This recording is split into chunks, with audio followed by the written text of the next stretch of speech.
ಮೀಸಲಾತಿಯನ್ನ ಜಾರಿಗೆ ತರಬೇಕಂತ ಹೇಳುವಂತ ಒಂದು ಉದ್ದೇಶ ಇಟ್ಕೊಂಡು ಮಾದಿಗ ಸಮಾಜದಿಂದ ಹಮ್ಮಿಕೊಂಡಂತ ಎಲ್ಲ ಮಾನ್ಯರೇ, ನಾನು ಅವರು ಹೆಸರು ತೆಗೆದುಕೊಳ್ಳಲು ಹೋರಾಟದ ಮುಖಂಡತ್ವವನ್ನು ವಹಿಸಿಕೊಂಡಂತ ಎಲ್ಲ ಗಣ್ಯ ವ್ಯಕ್ತಿಗಳೇ, ಸಮಾಜದ ಹಿರಿಯರೇ, ತಾಯಂದಿರೇ ಮತ್ತು ಬಂಧುಗಳೇ, ಒಳ ಮೀಸಲಾತಿಯ ಹೋರಾಟವನ್ನ ತೆಗೆದುಕೊಂಡ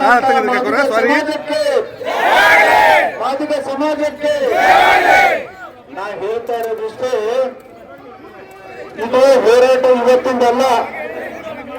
ಇವತ್ತು ನಾವು ಉಲ್ಲೇಖ ಮಾಡಬೇಕಾಗುತ್ತೆ. ಸುಪ್ರೀಂ ಕೋರ್ಟ್ ಒಂದು ವಿಚಾರವನ್ನ ಎತ್ತಿ ಹಿಡಿದಿದ್ದಾರೆ. ಅದೇನಂತ ಸುಪ್ರೀಂ ಕೋರ್ಟ್ ಏನ್ ಹೇಳುತ್ತೆ?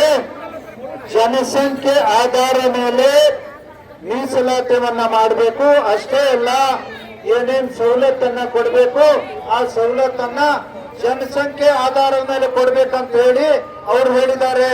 ಇನ್ನೊಂದು ಬಹಳ ಮುಖ್ಯವಾದಂತ ವಿಷಯ, ಅಂಬೇಡ್ಕರ್ ಅವರು ಕೂಡ ಸಂವಿಧಾನದಲ್ಲಿ ಬರೆದಿದ್ದಾರೆ, ಜನಸಂಖ್ಯೆ ಆಧಾರದ ಮೇಲೆ ಸವಲತ್ತನ್ನ ಆ ಜಾತಿ ಜನಾಂಗಕ್ಕೆ ಸಿಗಬೇಕು ಅಂತ ಅವರು ಕೂಡ ಹೇಳಿದ್ದಾರೆ.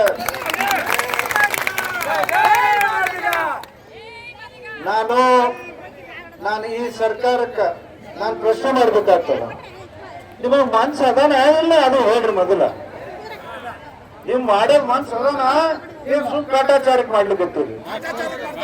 ನಾನು ಯಾಕೆ ಇದನ್ನ ಹೇಳ್ತಾ ಇದ್ದೀನಿ ಅಂದ್ರೆ, ಜಸ್ಟಿಸ್ ನಾಗಮೋಹನ್ ದಾಸ್ ಅವರು ನಾನು ಬಸವ ಕಲ್ಯಾಣದಲ್ಲಿ ಬಸವಣ್ಣವರ ಕಮ್ಮಟ ಏನ್ ಮಾಡ್ತಾರ ಪ್ರತಿ ವರ್ಷ, ಆ ಕಾರ್ಯಕ್ರಮದಲ್ಲಿ ನನಗೂ ಕರೆದಿದ್ರು. 4 ಮಾನ್ಯರನ್ನ ಸನ್ಮಾನ ಮಾಡ್ಲಿಕ್ಕೆ ಕರೆದಿದ್ರು. ಅದ್ರೊಳಗ ನಾಗಮೋಹನ್ ದಾಸ್ ಜಸ್ಟಿಸ್ ಅವರು ಇದ್ರಲ್ಲಿ. ಅವ್ರ ಪಕ್ಕಕ್ಕೆ ಕೂತಿದೆ. ಅವ್ರ ಪಕ್ಕಕ್ಕೆ ಕೂತಾಗ ಈಗಾಗಲೇ ಸಿದ್ದರಾಮಣ್ಣವ್ರು ಹೇಳಿ ಒಂದ್ 2-2.5 ತಿಂಗಳಾಗಿತ್ತು. ಏನಂತ 2 ತಿಂಗಳ ಒಳಗೆ ವರದಿ ಕೊಟ್ಟು ಬಿಡ್ತಾರಂತ. 2 ತಿಂಗಳೊಳಗೆ ವರದಿ ಕೊಟ್ಟು ಬಿಡ್ತಾರಂತ ಸಿದ್ದರಾಮಣ್ಣವ್ರು ಹೇಳಿದ್ರು. ನಾನು ಅವ್ರ ಜಸ್ಟಿಸ್ ನಾಗಮೋಹನ್ ದಾಸ್ ಸಾಹೇಬ್ರಿಗೆ ನಾನು ಕೇಳಿದೆ, ಸರ್ ಮತ್ತು ಸಿಎಂ ಅವ್ರು ಹೆಂಗ್ ಹೇಳಿದಾರ, ಮತ್ 2-2.5 ತಿಂಗಳು 2 ತಿಂಗಳು ಕೊಡ್ಬೇಕಂತ ನಮ್ಗೆ ಆದೇಶ ಮಾಡ್ಯಾರ, ಮತ್ ಯಾವಾಗ ವರದಿ ಕೊಡ್ತೀವಿ ಅಂತ ನಾ ಕೇಳಿದೆ.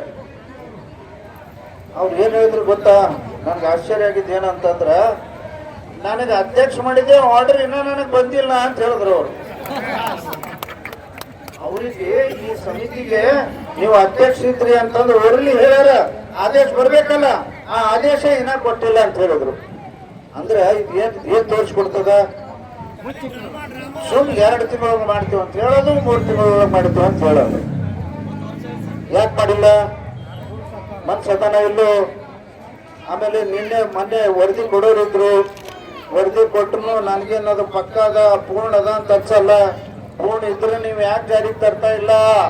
ಇವತ್ತು ನಮ್ಮ ಭಾಗದ ಅನೇಕ ಹುದ್ದೆಗಳನ್ನ ಒಳ ಮೀಸಲಾತಿ ತರಬೇಕಂತೀರಿ, ನಾವು ಸಲ್ಯೂಟ್ ಹೊಡಿತೀವಿ, ತಗೊಂಡ್ಬರಿ ಜಲ್ದಿ, ನಾವು ಸ್ವಾಗತ ಮಾಡ್ತೀವಿ. ಆದ್ರೆ ಇವತ್ತು ಒಳ ಮೀಸಲಾತಿಯ ಒಂದು ಕಾನೂನನ್ನ ಜಾರಿಗೆ ತರೋವರೆಗೆ ನೀವು ಯಾವ ಅಪಾಯಿಂಟ್ಮೆಂಟ್ ಮಾಡ್ಕೊಡ್ತಾ ಇಲ್ಲ.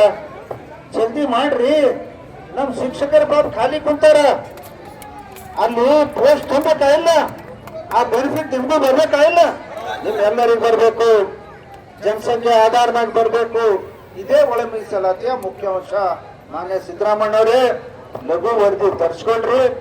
ಅದೇನ್ ಇದ್ದಿದ್ದು ಯಥಾವತ್ತವಾಗಿ ನಮ್ಮ ಶಿಕ್ಷಕರು ಹೇಳ್ತಾರ, ಇಲ್ಲ ಸರ್ ಮೊನ್ನೆದು ನಾವೇನೆಲ್ಲ ಸರ್ವೆ ಮಾಡಿದೆವು ಅದೆಲ್ಲ ಬರೋಬ್ಬರಿ ಮಾಡಿದೀವಿ ಅಂತ ಹೇಳ್ತಾರ. ಅದ್ರೊಳಗೆ ಎಲ್ಲೇ ಹೆಚ್ಚು ಕಡಿಮೆ ಯಾರ್ರಿ ಅವ್ರವ್ರು ಹೇಳ್ತಾರ ಅಂತ ಕೇಳಬೇಡ್ರಿ. ಏನು ವರದಿ ಅದ ಯಥಾವತ್ತವಾಗಿ ಜಾರಿಗೆ ತರ್ರಿ. 1 ವಾರದ ಒಳಗೆ ನೀವೇನ್ರ ಮಾಡ್ಲಿಲ್ಲ ಅಂದ್ರ ನಾವು ಉಗ್ರವಾದಂತ ಹೋರಾಟ ನಾವು ಮಾಡ್ಬೇಕಾಗುತ್ತೆ. ನಾವೆಲ್ಲರೂ ನಿಮ್ ಜೊತೆಗಿರುವಂತ ಮಂಟ ಬಯಸುವಾಗ ಆ ಮಾತನ್ನ ಈ ಸಂದರ್ಭದಲ್ಲಿ ಹೇಳ್ಬಯಸ್ತೀನಿ. ಇದಕ್ಕಿಂತ ಹೆಚ್ಚಿಗೆ ನಾನು ಹೇಳೋದು ಅಗತ್ಯ ಇಲ್ಲ.